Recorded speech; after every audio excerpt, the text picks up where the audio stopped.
Yo, what's up mga kulang-kulang?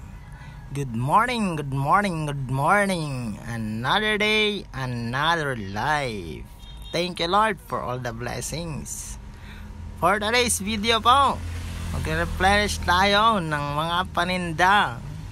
Dahil ang ating tindahan ngayon ay nagkikinulang-kulang na. Baka sabihin ni kakompetensya, wala na siyang tinda, mahawan na, marami yatang utang, kaya wala nang paninda. For your information, wala po akong utang. Ako po ang nagpapautang at hindi na nagpapautang. Magbayad na kasi kayo. Kulang-kulang, hindi nyo ako binabayaran. Utang kayo ng utang, kayong babayaran, kaya hindi naman akong papautang. For today's video, ayan na po.